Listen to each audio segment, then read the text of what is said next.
Today I'm very happy to have Yoshito Darmon Shimamori as my guest, also known as the multilingual underscore dad on Instagram. Yoshito, you're very welcome. And you grew up with more than one language yourself. Yeah, And can you please tell us more about what languages you started to speak when and how your childhood looked like and yeah, how you are raising your children with multiple languages? yeah. But first of all, thank you very much for this interview. I'm really happy to have another chat with you. And so regarding my childhood, so as far as I can remember, I always spoke French and Japanese, but apparently I started speaking Japanese first, and then I spoke French. And so my dad and my mom both spoke to me in Japanese when I was very little. And by age 3, I could speak better Japanese than my dad. And apparently I would get frustrated that he wouldn't understand me. And then he started to think, okay, maybe I have to speak in French because it's easier for him to express himself. So until I went to school, I only spoke Japanese at home, and that's why it was my first language. And after that, I went to school, and my dad started speaking French, and my mom was the only one who was speaking Japanese to me at home. And yes, so that's the beginning. Then I went to a normal primary school, so with just French people with French everywhere. And but I was attending a Saturday school, so I had about maybe 2 hours of Japanese a week, where I could meet like other children who were like me, half French, half Japanese. And then when I went to secondary school, I went to an international secondary school. So I had all the lessons in French, except sorry, on top of that, actually, I had Japanese literature and history and geography in Japanese. So I had 6 hours on top of the normal timetable, I'd say, for a regular school. And so, yeah, when I up to the age of 19, I had like Japanese regularly in my life, in my daily life. Yeah. And after, so I learned English and Spanish in school, although I didn't really like Spanish when I was in school. Uh, and then, yeah, I went to university, studied film, so nothing to do with languages. And later on, I decided to become a French teacher. Um, and I was told that if I wanted to teach in England, I had to be able to teach 2 languages. And Japanese wasn't an option because it wasn't really popular. So I thought, okay, I have to learn Spanish again. And I did an intensive course then, and it was a lot easier. I could really see the parallel between French and Spanish. And then I understood that learning languages wasn't that difficult after all. And yeah, and now my wife is Korean. So daily I speak French, English, a bit of Spanish because I teach it as well. And I hear Korean, but Japanese is that I rarely use it now. It's just when I speak to my mom. So I'm losing it quite a lot. I understand it well, but speaking is a lot more difficult. Yes. Wow. That's a great insight. And I didn't know that you were starting actually with Japanese, your Yeah. multilingual journey with Japanese.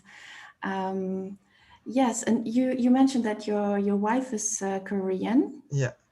And can you share how you and your wife are raising now your two boys with all these languages and who speaks what language to whom and when and how you juggle all this? Okay.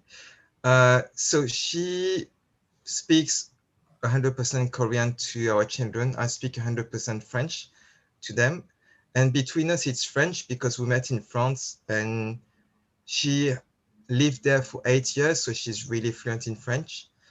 Yeah, but so we keep this all the time. When we are at the dinner table talking all together, it's still like that. So my wife understands all the languages. My sons understand all the languages, so French, Korean, English. I'm the only one who understands well just French and English, and Korean, I understand it because I just picked it up, because I hear them talking all the time, like since they were babies. So we can see carry on like bi or trilingual conversations because my sons speak in English between them most of the time now. Okay, so your sons speak English among them. You speak French with your wife when you are Yeah. one-on-one, or do you mix also the languages there? No, it's French. Yeah. Not that much. Okay. Oh, and you mentioned before that you still speak Japanese with your mother. Yeah. What is the role of the extended family, just to have an idea? Because sometimes we have maybe extended family living down the street, or they live thousands of kilometers away, or something in between these two. So knowing a little bit of how this multilingual village looks like, where your sons are growing up, because you're living in the UK. Your wife speaks Korean with your children, you speak French, you have English. What about Japanese? So, okay, in terms of for the multilingual village we are the only one in our families living in England. So we have family in Korea, we have family in Japan, and family in France, but we're the only one in England. So it's mainly by video calls.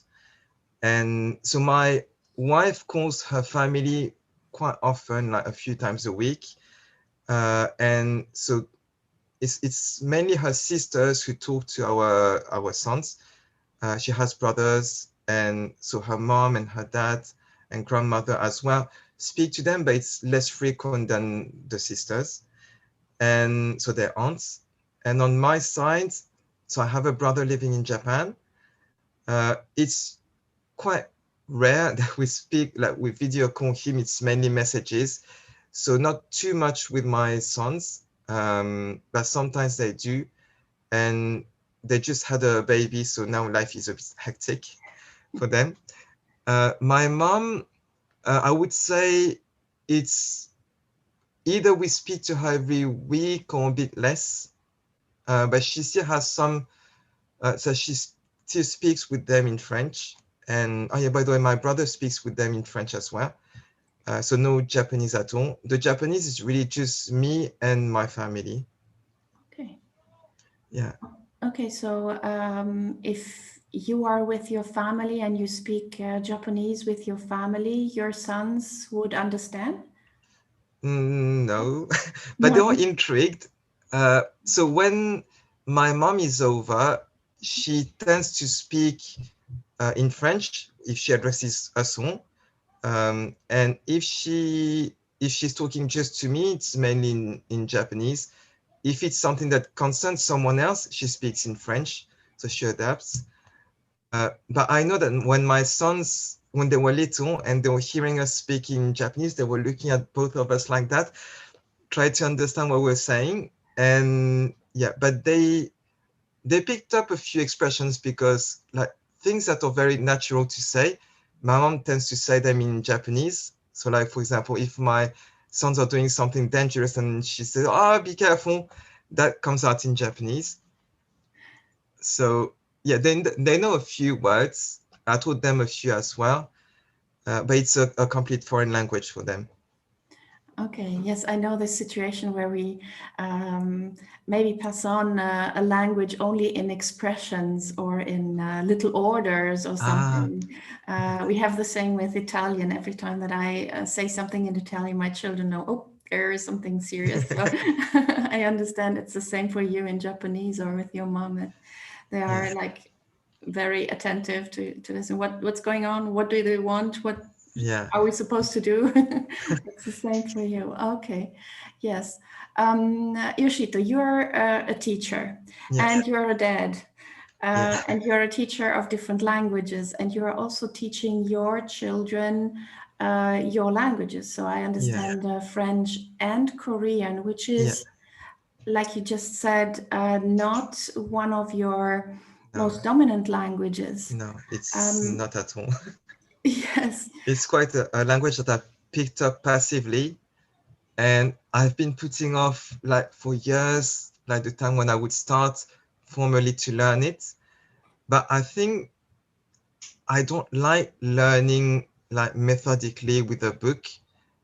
I'd rather ask, for example, my wife when I go to Korea, like family around how to say this and that, and then to work out different sentences, putting chunks together. I find that really exciting to do, but I'm not good at opening books and following the lessons. And how you manage actually to teach Korean. It's exactly what you are just saying now, right? It's not an approach like, okay, let's sit down, open the book, and you start from lesson one, da da da. Yeah.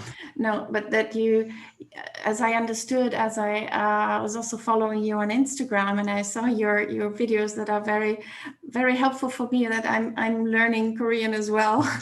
So I think that kind of approach is very much suiting everyone who has that kind of approach to learning languages or to acquiring languages, that you want to understand somehow how it works, and then be able to say specific sentences, specific words, or recognize specific words and sentences. And I understand this is your approach also with Korean, right? Yeah. So with Korean, what I do is I really try to blend it into our life, our games, that the kind of things we do usually. Because so during the lockdown is really when I started to think of teaching them how to read and write in their different languages, because I thought I was at home all the time, so it was the perfect opportunity to do that. But at first, and on top of that, there was the teaching from school that I had to do, like with my wife, who taking turns to do with them the work they had to submit to school. But it was quite difficult. So because I'm a teacher, I think I have some reflexes about how I teach things. And I was putting myself into my teacher character, basically. And it didn't work at all with my sons. And I got really frustrated because I thought I can teach a class of 30 students at the same time. I'm not able to teach one child at a time. And he's my son, and it was really frustrating. But I think so then, but with my wife, it was working. And I realized that the difference was that with her, they saw her in that position already, because she was the one doing the homework with them when they were coming back from school. With me, it's been always playing or other things, but no work. So having a dad who was taking that role of teaching, I guess, was less acceptable for them, and they didn't really want to do it. Like my son was lying on the table like that, and it was really frustrating. And I started teaching him French that way, and I thought it didn't work, so I left it for a moment. And then he started showing interest to Korean. But with Korean, because I had this reflection already, so seeing that it doesn't work, what can I do? And I realized that I have to just be a dad to them and just incorporate some teaching, literacy in all of that. Because I teach them other things as well. Like when we go outside, they ask me, what's this, what's that? How does this work, etc. I explain it to them. They're listening, and they're willing to learn and to understand things. So I thought I have to do it in the same way. And what we do the most is playing together. So when I would come up with games, I would just include some literacy part in it. And then also, so one big thing was for us to get them to like reading, so to find pleasure in reading. So since very young, we read them loads of books at night, during the day, etc. So it was easy to carry on that habit, having the books, and then to teach my son, my eldest, who was interested in reading in French, how to understand what was written. So it was really trying to separate myself from my teacher character, stay at that, but just blending some teaching like that. So that's very important, I think, because there are many parents who have maybe also the teacher's head and the teacher's hat and head, or the and the parents' head and head, and to Yeah, combine them and to see which one is most dominant in certain situations and what works with our children. That can vary so much. I see yeah, parents who have no problem with becoming the teacher and yeah, with children following what they are asking them to do, yeah, whether it be reading, writing, doing activities, and others who really struggle. And as you said, you're perfectly able to teach children, 30 children in a classroom where the setting is maybe more, yeah, more formal, and where yeah, everyone knows I walk into that classroom, it's a classroom and we're learning. Whether yeah, at home the situation is completely different, and as you yeah, said, your role up to then was more the fun dad, right? yeah, The person who would spend free time and do all kind of other things, and then changing this and getting this other label or this other um, role in the family is very difficult. But I like what you yeah, say when you said that you are taking them from doing activities, and then you feed them here and there something about literacy, about everything that you see could help them foster their language or their understanding of the world in the end, right? yeah, So through the different languages that you use. yeah. Yeah. So you are teaching your sons French at home, or do they also learn it at school at the moment? Or Uh, so they're 5 and 7, and I think they have like once a week or every 2 weeks a lesson of French, but it's French for people who learn it as a foreign language.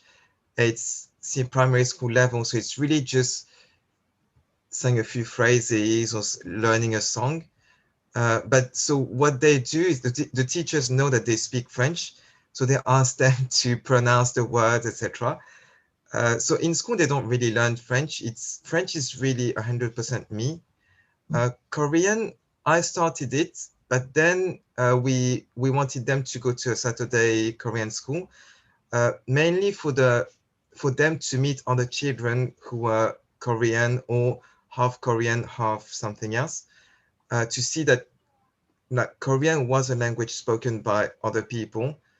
And I was thinking I don't need to put them into a French school, because if they understand that this is the case for Korean, they just translate to French and they understand that French is also spoken by many people. is also more present maybe in the community where you're living, or not? No, so where we live, we don't have any French people around. We know a family or two families that are Korean who who are living not too far from here, and their children are about the age of our sons. So we meet them regularly, but our children speak English together. They just hear us, my wife and them speaking Korean or Korean to their children. But yeah, between the children, it's just English. Yeah. And the French, we don't know anyone that's French and that has children that are their age. Yeah. And we raise our children with multiple languages at home, or different languages than in the community. And they also meet with children who have the same languages at home. They still speak the community language or the school Yeah, language together. So I find it very difficult for them to really get into this habit to use those home or family languages also with their friends. Now, my next question is about the fluency, because this is something that comes up every now and then. How fluent do we want our children to be or to become? And I think after several years, I mean, when the children are very young, we can only hope for the best, and we aim yeah, quite high, I think.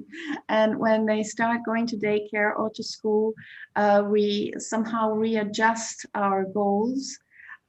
Did you observe yeah. something similar with your children? I mean, what is the level of fluency, whether it is now in speaking or also reading and writing, for French and Korean, for example, and then maybe even for Japanese, if you have any goals about that. Our aim is really for them to be able to have a normal conversation with people in Korea or in France.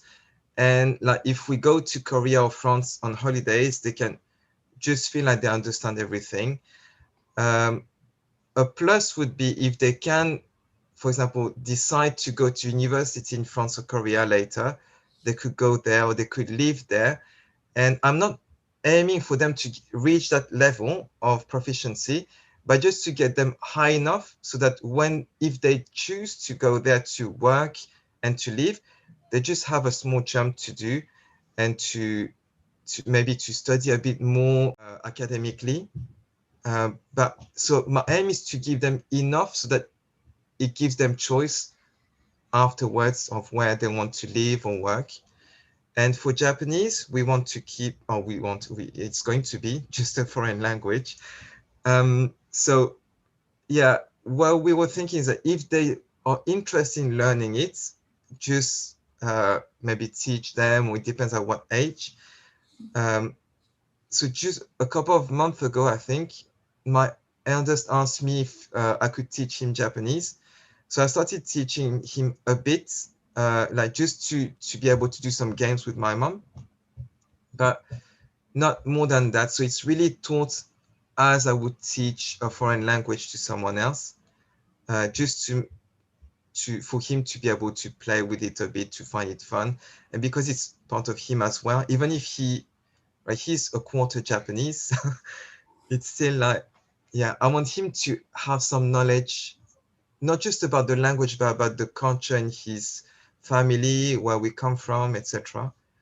So yeah, it's important to pass on that aspect as well. More the cultural side than the language for Japanese, but for French and Korean, I would say everything is important. So language, but also cultural, the cultural part of it. Yes. And so with language or the cultural part, you mean also that they are able to read it, and at least to some extent, to be good maybe at distinguishing certain registers that are important, right? The way that you speak with an adult or with a child, it's quite different, and you Yeah. have these different registers also for Korean that Yeah. are important in that So society. yeah, so this comes in the conversation. So for example, when they address their grandparents or even their aunts and uncles, they can't use the same vocabulary they would use with their cousins. So we tell them, oh, don't say it that way, you have to say this. But that's in the conversation. Like, I guess like the same way as we would do for a monolingual child, when he learns that there are registers, it's in the situation. As I said before, I was following Ah, your way that you teach them the different alphabets, right? You yeah. teach the Hangul for Korean. How is that going? How did Mm. you observe? What was the trigger also to sit down and to explain to them how the vowels work and how you write them? Was this your children who asked for this, or Yeah. was it you? And how do you see, how are they learning it? So it started, so as I said, so each time I waited for them to show interest, and because I didn't want to push it onto them, because with my, both of them actually, 2 years ago when we went to Korea, I thought, okay, we're in Korea, we're surrounded by Korean people, everything is written in Korean, it's the best time to start. And so we were doing games, etc., like miming or making the shape of the letters with our body, etc. And they were having fun, but they were just having fun. They didn't really want to go further than that. And so I thought, okay, we're still here on holiday, so let's enjoy it and not just impose it on them. And so during the lockdown is really when my eldest started to say, can you teach me how to read and write in French? Well, I asked him and he said yes. But I waited for him to show interest. So when I was reading a book in French, he was following, and I guess because it's similar to English, he could follow more or less where I was. And so from time to time, he was asking where I was reading. And then I asked him if he wanted to learn to read and write in French, and he said yes. So then I started. French, at the beginning, he showed interest. Then when it got difficult, he didn't want anymore. So I thought, okay, it's better if I don't push him too much, because otherwise he won't want to do it anyway. So I left it. Then Korean got interesting to him. So I started teaching him Korean in a more fun way with games, etc. And then he got enthusiastic about it. So I reintroduced French with similar games. And then he got really into it. And so now he can read quite well in French. And Korean, he's still deciphering words, but quickly enough so that he can hear himself saying the words and recognize what's written. But I would say, so English is there, French is there, and Korean is there. So see progressing slowly, but it's fine.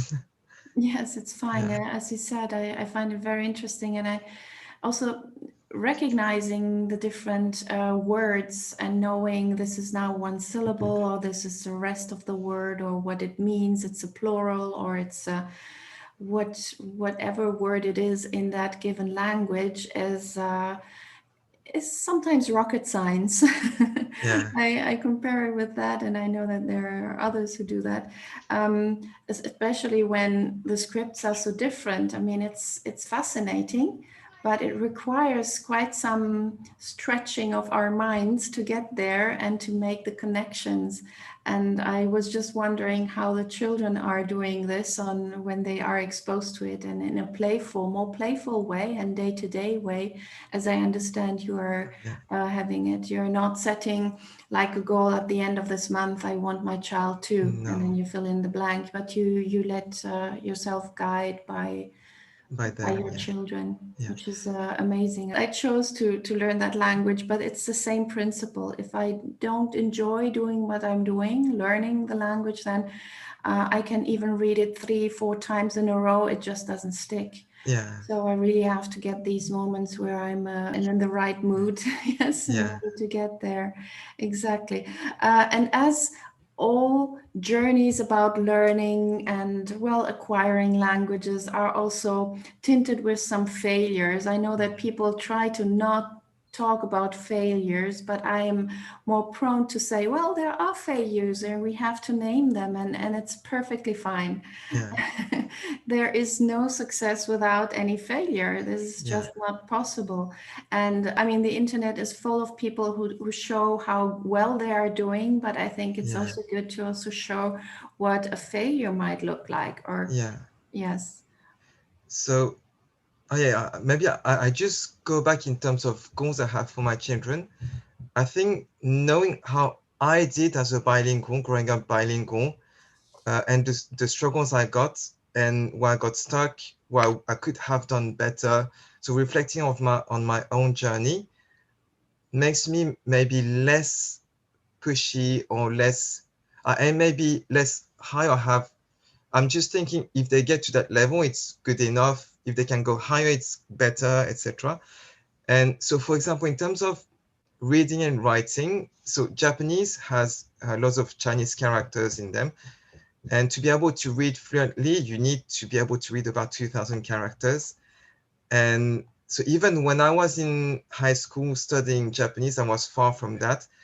And I was quite struggling. The main thing is that I didn't really enjoy the lessons. And I was saying, like, not to my mom, but I was saying to my friends, like, what's the point? I'm not going to live in Japan. I'm going to live in France. And I'm living in England, but that's another story. But I didn't see myself living somewhere else. So even when my students tell me, what's the point of learning French or Spanish, I really understand like where they're coming from, because at that age, you don't see it. And so with my children, I'm aware that this could happen at some point, that if it gets too difficult or if they have too much work with school, why would they spend more time learning to read and write in French and Korean when it's not that useful on a daily basis? So that's something I'm prepared for. I'm not really sure how I'm going to react if it happens, because I guess their reaction is going to tell me how I need to react. The main, I think, problem I had was how we started with French. So because I was putting my teacher hat on, and I would like say, okay, we're going to study French now, not in that terms, but it was really changing the mood. And now we're having fun and we're trying to find an idea for a game. It can be something that includes French or Korean. It can be just a normal game, but I would say the atmosphere is similar. And there are, of course, things I prepare, and then when they look at me or they watch me preparing some games, they ask me, oh, what's this, what's that? And then it gets them interested and they want to play it as well. Yeah. So yeah, but that's the main failure at the moment. Other than that, I'm not really sure, because maybe I also try to see every stumble block as a way to redirect myself. So yeah. Yeah, I think it's that. I think we were talking about that online actually, about taking the stumbling stones, or yes, as the next steps to take, right? That they make us go in ways that we didn't think about before, maybe, and they let us also hold on for a moment and assess and try to find other ways to make these languages, in this case, and the culture that comes with it, more appealing for our children. And what you said, yes, with the games, when you prepare them, it was the same when I tried to teach my children my languages.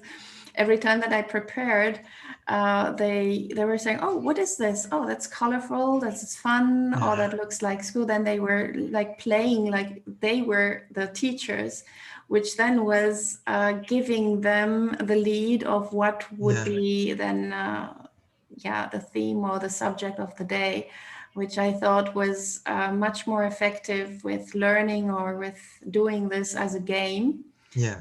They learned much more than in a very classical way of teaching, I think. But I guess this is the different settings that we have if we are not homeschooling. I mean, there are those parents who are also homeschooling, and they have these moments that are very, very clear for the children that learning is happening. Whereas when we are wearing these two hats and it goes back and forth between parent and teacher, or teacher to be, or maybe not teacher, it's more difficult for them also to understand or to get there. I know that you are sharing a lot of great insights in your videos on Instagram and the posts on Instagram. And I'm sure that you are working also on several other projects.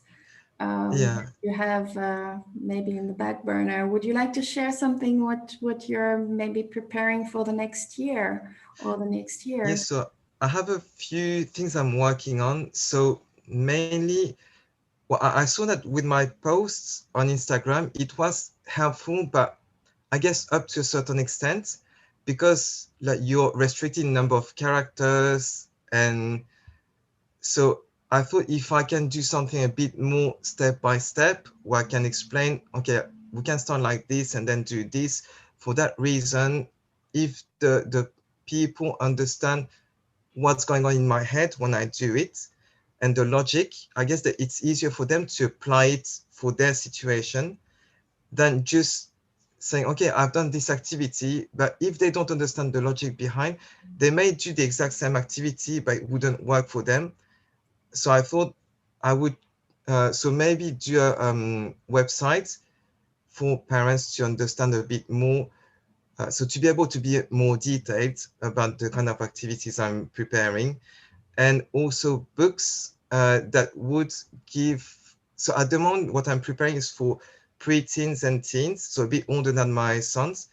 But that's mainly because I've seen in my classes and other some of my colleagues' classes, children who are either French or Spanish, but they grew up in England. So they can speak really well, but in terms of literacy, it's really bad. And so I thought, what can I do to help them? Because the lesson is too easy for them, but they still need something. So I'm preparing that kind of book for them to be able to work on the language, on the literacy of the language, still by making it interesting, and hopefully they'll be able to use it independently. And I'm trying to work out how I can go from their level to my son's level, so to make it easier for younger years. So I have two main projects that are taking quite a lot of time to put in place, but hopefully, like by next year, I'll be able to do that properly. Yeah, that's amazing, and I think there is really a niche. There is a need and a niche for that.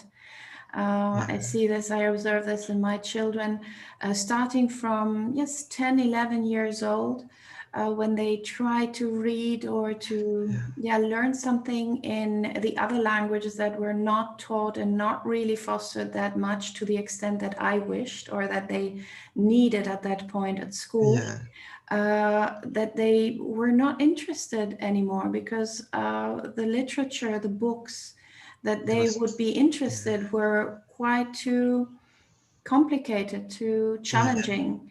And if you have a certain pace of reading, right, in the school language, and then you open a book and it slows you down, you're not interested. And this was something that I was looking out for many years, and I tried to adjust some books and things for them to read. It's very difficult to find. If you don't want to go back and give a 13-year-old a book that is aimed for 8-year-olds, I mean, they wouldn't read it. It's, I think, as growing up bilingual, multilingual in one country makes us aware of loads of things, but in terms of ability, it's a lot harder to bridge the gap. So when they're younger, it's quite similar, and the more they grow up, the more the difference is big. So Absolutely, yes. And then if you add also another script to the plate where you have to invest a lot of time in order to understand a text that is interesting for your year group, then the gap becomes even bigger the more time that goes. So I remember when I was about 11, 12, I was really into science fiction, because I had discovered a series a French series of books. And then I wanted to read something similar but in Japanese, but the vocabulary was too difficult. The Chinese character, there were too many of them. And I would stop like several times in one line. And so I gave up. Like I have never finished a chapter in Japanese that was aimed for my age group. So that's also a reason I wanted to create something like that. That's amazing. Yeah, I'm looking forward to seeing it. I would love to know. Yeah, what would you give, like 3 or 5 tips that you would like to give parents who have children about in the age group of your children? So not newborn, not very young, but already at school, preschool and school age children. What would you recommend parents to do to foster the home languages? Quite a few things. The main thing I would say is to know why you want to raise your children bilingual, multilingual, not just thinking about, okay, it's going to be good for their future, but why is it going to bring them on a personal level? So for example, for me, being bilingual, I think helped me a lot being open-minded and accepting other people's ideas, and the fact that what I consider the norm is not necessarily the norm for everyone. So being more understanding, open-minded is a big thing as well. But for each parent is different. If they don't really know what it could bring to their children, like right now on a day-to-day basis, I think it's quite difficult to keep up with it because it's not easy. So that's one thing. And also remembering that if you have a plan, it can always change and you have to adapt to your children, and not to be frustrated because it changes, because that's part of life. And sometimes when you end up is actually better than when you wanted to, where you wanted to go. One key thing I think also is for not to think, I want my children to be able to do this and that, and focus on the relationship you have with your children. And so the more quality time you create with your children, the more that we want to carry on communicating with you in your language and their language. And so if you focus on the quality, the languages are just a tool to get to communicate better, and they will be able to speak better, and they will want to speak better and read and write maybe. But focus on the relationship rather than on teaching them to read and write, for example. That's a very important message, that actually the first thing that we want to achieve is to have a connection with our children, to maintain the communication. And if it is possible to have this communication in different languages, it's just, in German, you would say Ziel erreicht, you've reached the goal. Okay. So that's where you want to, what you're aiming for in the end, right? But of course, the more languages we have in the family, the more we have to make them all fit somehow. But this adjusting to the different phases is also very important, right? Yeah. And I think it's important as well to focus on the well-being of the child rather than their skills, because if they can do lots of things like speak lots of languages, but they're not happy, what's the point? So absolutely, yes. If maybe their skills are also somewhere completely else than languages, and that the language becomes like a side dish, that this needs to be okay for us parents as well. And I think it is in the end, because we want our children to grow up as healthy as possible. But we had now this interview all in English. Yeah. And as I said at the beginning, we could also switch to French. On Oui, d'accord, continuer cette conversation en français. Okay. Parce que bon, c'est un des messages les plus forts, je pense, quand on parle de multilinguisme, plurilinguisme, c'est de bien, oui, inviter les autres langues aussi dans les conversations de tous les jours. Oui, c'est vrai, oui. Oui, donc... Mais tu viens de dire que, bon, en famille, vous parlez le français et le coréen. Mais est-ce que le français devient la langue principale à certains moments quand vous êtes tous ensemble? Pas vraiment, en tout cas pas pour l'instant, parce que j'arrive à continuer à comprendre ce que mes enfants et ma femme disent ensemble. Du coup, le coréen est quand même assez dominant, enfin, il a le même poids que le français. Et je me rappelle que quand mon fils, mon aîné était tout petit, comment on dit déjà? Mes belles-sœurs, j'avais oublié, mes belles-sœurs disaient à ma femme, mais tu penses pas qu'ils vont pas vraiment apprendre le coréen parce que tu parles français avec ton mari, lui va parler en français avec les enfants, forcément le français va devenir la langue dominante. Mais non, c'est toujours égal. C'est plus ou moins égal, c'est la même chose. Mais c'est un sujet qui est assez important aussi, ce que dit le reste de la famille, c'est-à-dire le côté coréen et le côté aussi français. Y a-t-il eu des moments où vos familles ont été un peu concernées et ils ont peut-être exprimé aussi des doutes que la façon dont vous enseignez les langues dans votre famille, c'était peut-être...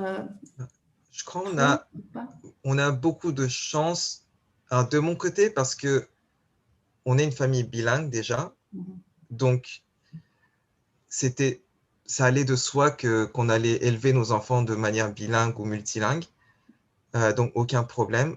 Ma mère a dit quelquefois que c'était un peu dommage qu'elle puisse pas parler japonais, donc sa langue maternelle, à ses petits-enfants. Donc c'est pour ça, par exemple, en ce moment, je leur apprends un petit peu de japonais pour pouvoir jouer, pour faire quelques jeux sur Zoom. Mais sinon, pas de problème. Et du côté de ma femme, ils sont vraiment ouverts d'esprit. Ils nous laissent faire les choses un peu comme on veut. Et si jamais ils voient qu'on a des problèmes, ils vont dire un peu, peut-être tu devrais faire ci ou ça. Euh, et je pense aussi, ma femme est assez sûre d'elle-même. Donc, elle se dit, si je veux faire comme ça, c'est pour cette raison. Et comme elle est sûre d'elle-même, sa famille ne va pas la contredire. Et par exemple, une chose qui montre sa force de caractère, c'est que avant, elle vivait en Corée. Elle n'aimait pas vraiment la mentalité coréenne par rapport au fait que les hommes étaient plus importants que les femmes. Il y a encore beaucoup de différences comme ça. Et du coup, elle a décidé d'aller dans un autre pays, donc d'aller en France. Et même ils avaient un peu peur parce qu'elle partait à l'étranger, ils l'ont laissé faire. Et je crois que c'est un peu l'attitude qu'ils ont avec tout ce qu'on fait. Même ils s'inquiètent, ils vont pas forcément nous le dire tout de suite. Ou s'ils le disent, ils nous laissent le bénéfice du doute, ils nous laissent faire un peu comme on veut. Mhm. Ouais. Oui, c'est peut-être un Ça a peu changé. l'avantage aussi de ceux qui sont comme nous, des multilingues. Déjà, on a grandi de cette façon avec plusieurs Hmm. langues. Et aussi pour ceux qui n'ont pas grandi avec plusieurs langues, mais qui ont vécu dans différents Pays, pays, oui, ont quand même eu cette ouverture du monde, n'est-ce oui, pas, pour aussi embrasser, embrace oui, les autres langues d'une certaine façon, pas seulement les langues, mais aussi la culture. Donc, oui, c'est peut-être l'avantage d'être parent multilingue, oui, multiculturel, d'une oui, certaine manière, n'est-ce pas? oui. Et ce qui est peut-être différent si on est des parents qui viennent du même endroit, du même pays, Hmm. qui ont grandi peut-être de façon plus monoculturelle, Oui, monolingue, et qui après habitent dans un autre pays et leurs enfants grandissent avec deux oui. ou trois langues après, c'est Je différent. pense, ouais, quand on grandit monolingue, c'est important de s'informer. Et parce que, par exemple, donc nous, on n'a pas eu de problème, mais ma mère, quand elle a décidé de nous élever de manière bilingue, donc nous enseigner le japonais alors qu'on vivait en France, ma grand-mère, la mère de mon père, était vraiment contre. Elle dit non, mais tu peux pas faire ça, ils vont être tout confus, ils vont être bêtes. Mais ma mère a étudié beaucoup la linguistique, donc elle savait ce que ça voulait dire d'être bilingue. Et donc, même si les arguments qu'elle disait à ma grand-mère ne les écoutait pas, ma mère a continué à faire ce qu'elle voulait. Et donc, bon, après, ouais, je pense que c'est important de se renseigner au lieu de prendre juste comme vérité tout ce que les gens nous disent. Comme là, j'en avais parlé il y a quelques temps dans un post, mais il y a beaucoup de familles euh, à qui on conseille de parler juste la langue du pays et de ne pas parler plusieurs langues. Et c'est souvent par des gens qui connaissent pas, qui savent pas ce que c'est que d'être bilingue ou multilingue, mais Mhm. qui pensent donner un bon conseil. Et du coup, au lieu de juste accepter ce que l'autorité nous dit, comme les professeurs, les écoles, faire nos propres recherches et se renseigner. Oui, absolument, oui. C'est cette recherche qu'il faut faire nous-mêmes, en fin de Oui, compte, qu'on soit multilingue ou monolingue ou quoi que ce soit. Et puis d'être sûr aussi de ce qu'on fait.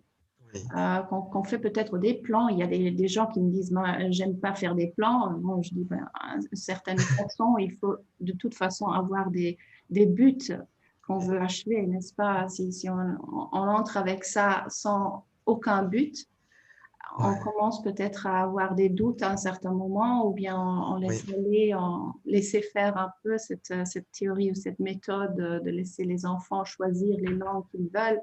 Ça oui, ne mène pas vraiment à des résultats convaincants. Oui, oui.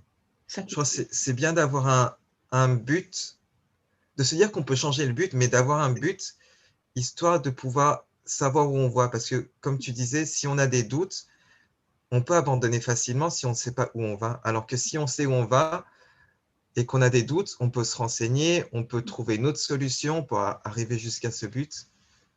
Voilà, Ouais. absolument. Merci beaucoup, Yoshito. C'était un très grand plaisir de parler aussi français avec toi pour une bonne fois. Oui, c'est vrai pour une fois, oui. Bah, merci beaucoup aussi de m'avoir invité pour cette interview. Absolument, c'était vraiment un plaisir et un honneur de parler avec toi. Et peut-être dans quelques années, je dis années en pluriel, on pourra aussi parler un petit peu en coréen, mais pour le Faut moment, que... j'y suis faut- pas encore. Mais moi non plus, on a le temps. Oui, Je vais... je peux juste dire quelques mots de temps à autre et je comprends maintenant, mais Gamsamida pour dire oui, ce que j'aimerais bien dire à la fin de notre interview. Et rien, est-ce que tu as des projets pour le 2021 concernant vos langues, juste pour terminer avec un... Donc, pour moi, ce serait... Alors, l'été prochain, on prévoit d'aller en Corée, si tout va bien avec le virus. Euh, donc, j'aimerais bien pouvoir enfin avoir des petites conversations en coréen avec ma belle famille. Mon, mon plan pour ça, c'est de commencer par écrire juste une phrase chaque jour en coréen. Donc, je demanderai à ma femme de me corriger et tout, parce que j'ai besoin de passer par l'écrit. Et je sais que si j'entends un mot, mais que je ne le vois pas écrit, je ne le retiendrai pas. Donc, j'ai besoin de passer par l'écrit. Et une phrase par jour, ce n'est pas un gros but. Donc, je pense que c'est faisable. J'ai déjà fait d'autres plans avant, mais comme c'était des trop gros plans, j'ai laissé tomber à chaque fois. Donc, je vais faire petit à petit et je verrai où j'en suis cet été. Euh, pour mes enfants, pour mon aîné, comme plan, j'aimerais juste continuer ce qu'on fait avec nos différentes langues. Et pour mon cadet qui a 5 ans, jusqu'à maintenant, je voulais juste me concentrer sur l'anglais et le coréen, parce qu'il va aussi à l'école coréenne. Mais hier, il m'a demandé de lui lire un livre en français qui s'appelle Je suis en CP. Donc, c'est pour les enfants de CP qui ont 5-6 ans, je crois. Et il essayait de lire les noms des personnages. Donc, je me suis dit, bon, peut-être je vais pouvoir lui enseigner aussi le français l'année qui vient, on verra. Ouais. Ah, c'est génial. C'est bon de faire des petits plans, hein, de juste faire des petits pas à la fois, pas Oui, trop grands. Je suis totalement d'accord parce que pour le coréen, pour moi aussi, c'est trop parfois que de seulement essayer d'entendre, de comprendre ce que j'entends. oui. Et il me faut de plus en plus savoir aussi lire ce que les gens disent, Ah oui, reconnaître les mots et puis les reconnaître aussi dans l'ouïe et partout, c'est plus complet là, oui, quand c'est aussi lié à l'écriture. oui. Et Merci. Oui. Ah, pardon. Non, je voulais juste dire, je me rends compte aussi que quand je l'écris pas, j'arrive pas à entendre le bon son tout le temps. Donc de le voir écrit, ça m'aide aussi à entendre mieux ce que les gens disent. Voilà. Oui, absolument. Allez, on va pour le coréen l'année prochaine alors. Ok, on va essayer. C'est bien. Merci Merci. beaucoup. Merci et à Bonne... la prochaine. Oui, à la prochaine. Bonne fin de journée.